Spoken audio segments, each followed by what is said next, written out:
बिस्मिल्लाहिर्रहमानिर्रहीम। अस्सलाम वालेकुम स्टूडेंट्स। बेटा आज हमने पढ़ना है माइटोसिस को। तो इसका बेटा जनरल इंट्रोडक्शन पहले देखते हैं कि 1880s में जनरल बायोलॉजिस्ट थे वेल्दर फ्लेमिंग, जिन्होंने बेसिकली फ़र्स्ट टाइम ऑब्ज़र्व किया था माइटोसिस को। और माइटोसिस बेटा बेसिकली है क्या, एक सेल का डिवाइड होना दो डॉटर सेल्स में, और वो सेल्स के अंदर जो क्रोमोसोम है उनका नंबर सेम हो अपने पेरेंट्स के अकॉर्डिंग। तो बेटा माइटोसिस होती किस किस में है, ये यूकेरियोटिक सेल्स में, मल्टीसेलुलर ऑर्गेनिजम्स में, सोमैटिक सेल्स में माइटोसिस होती है। प्रोकैरियोटिक सेल्स जो हैं बेटा, इनमें माइटोसिस नहीं होती, बाइनरी फिशन होती है। और ये क्यों नहीं होती बेटा, ये नीचे क्वेश्चन भी पूछा गया है। ये इसलिए नहीं होती क्योंकि इनके अंदर प्रॉपर न्यूक्लियस की इन्वेलप नहीं होती, न्यूक्लियस मटेरियल जो है वो फ्लोट कर रहा होता है सेल में। तो अब बेटा चलते हैं इसके फेजेस की तरफ। तो इसके बेसिकली दो फेजेस हैं, एक कैरियोकाइनेसिस और दूसरा है बेटा इसका साइटोकाइनेसिस। कैरियोकाइनेसिस बेटा बेसिकली न्यूक्लियस की डिवीजन है, और इसके आगे से 4 फर्दर स्टेप्स हैं, प्रोफेज, मेटाफेज, एनाफेज और टीलोफेज। तो बेटा प्रोफेज की तरफ हम चलते हैं। प्रोफेज में बताया गया है कि नॉर्मली जेनेटिक मटेरियल जो है ये थ्रेड लाइक फॉर्म में होता है, जिसको हम क्रोमेटिन बोलते हैं। तो जब बेटा प्रोसेस स्टार्ट होता है, क्रोमेटिन कंडेंस होना यानी सिकुड़ना स्टार्ट करता है, और ये एक मटेरियल की फॉर्म में आ जाता है जिसको हम बोलते हैं क्रोमोसोम। अब बेटा क्योंकि जेनेटिक मटेरियल हमारा ऑलरेडी सिंथेटिक फेज़ में, एस फेज़ में डुप्लीकेट हो चुका है, तो क्रोमोसोम बेटा जैसे ही बनता है तो ये दो सिस्टर क्रोमेटिड्स बनाता है। यानी एक क्रोमोसोम में दो पेयर्स होते हैं क्रोमेटिड के, जिसको हम एक पेयर होता है, यानी दो क्रोमेटिड्स होते हैं जिनको हम बोलते हैं सिस्टर क्रोमेटिड्स।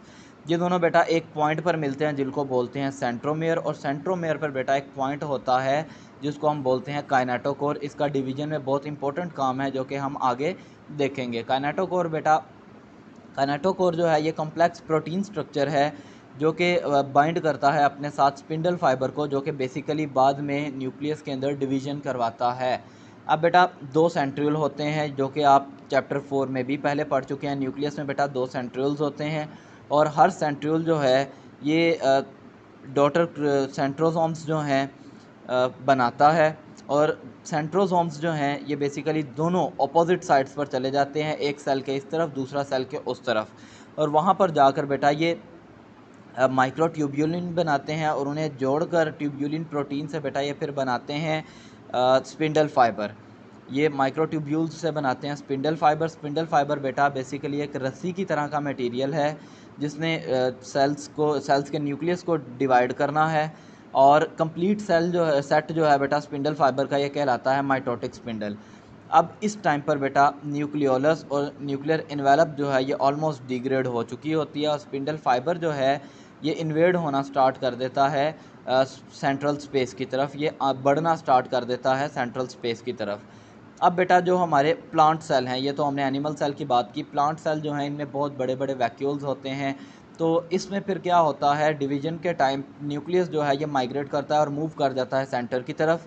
और उस टाइम पर बेटा प्लांट सेल जो है इसके अंदर वैक्यूल्स नहीं पाए जाते। स्पिंडल फाइबर्स जो हैं ये बेटा बनते हैं due to aggregation of tubulin protein on the surface of nuclear envelope, यानी न्यूक्लियस के सरफेस के ऊपर ट्यूब्यूलिन प्रोटीन आता है जिसकी मदद से इसमें स्पिंडल फाइबर बनते हैं। अब बेटा यहाँ तक आज का लेक्चर था। फर्दर बाकी जो है इसके स्टेप्स हम नेक्स्ट लेक्चर में पढ़ेंगे। तो यहाँ तक बेटा अब नेक्स्ट मैंने आपको ये चीज़ समझानी है कि स्पिंडल फाइबर का बेसिकली काम क्या है। यहाँ तक बेटा घर पर तरीके से पढ़िएगा, इसको याद करिएगा, और अगर कोई इशू हो तो बेटा क्वेश्चन ज़रूर पूछिएगा। Thank you.